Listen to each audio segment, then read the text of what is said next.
I'm going to tell you about, I'm in those retrospective years, you know, the years where everything your parents and your grandparents said are profound, tested pearls of wisdom.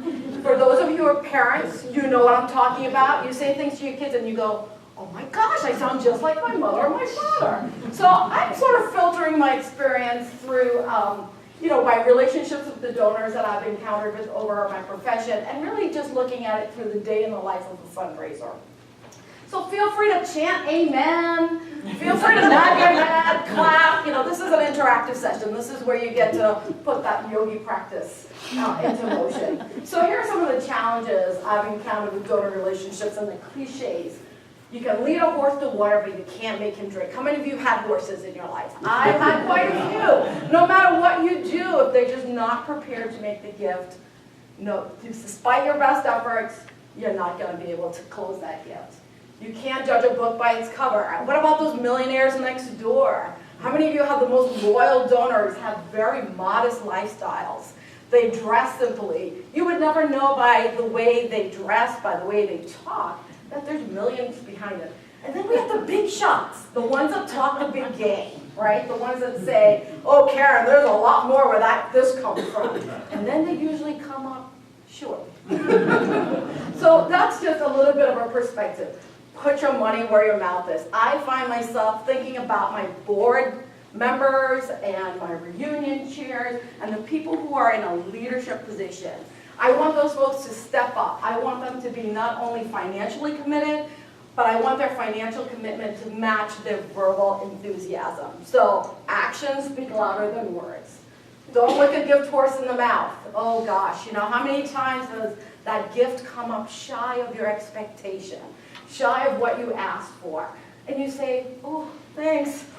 Half a loaf is better than none. This is what you say when that gift horse shows up, right? You say half a loaf, well, hey, it's better than nothing. So half a loaf is better than none. It's better than anything that I could have unanticipated. But anyway, so in the life of a daily fundraiser, what are some of the cliches I found that are pretty relevant to things I do each and every day?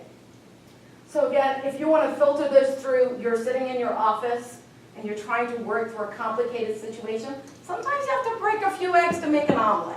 You know, you have to work across teams, you have to work with your colleagues, you have to come up with the best concepts possible to match your donor's interests. And that's where you have to be creative, and that's what the omelet's all about. And again, when life gives you lemons, you make lemonade. You know, whether it be working with that really cranky, hard to work with donor, or working through, God forbid, an apology that you have to give to the donor. And in the process, you sometimes feel like you're on a wild goose chase. How many of you started a process where you know, I'm going to put in all this work and I'm going to go nowhere? That's the wild goose chase. But you have to do it. It's part of your due diligence. It's part of your obligation to the organization and to those that we serve. Close only counts in horseshoes. We're all fundraisers, right? We're all revenue driven, we're all goal oriented. At the end of the year, it's about the number. It's never about how close we got to the number. You can catch more flies with honey than vinegar. I find this to be my MO when I need to work across teams. You know, when I get into those territorial areas with my coworkers, the areas that they're the experts around, or that I need some more collaboration, I find that tends to be a really good MO to adopt. And let's face it, we work in the not-for-profit world. Speed is not necessarily characteristic for not-for-profits, and particularly change. So I find it's helpful to keep this in the back of my mind. Rome wasn't built in a day. And the light at the end of the tunnel is when I've done my homework, when I've got the donor on board, that's when I see the light.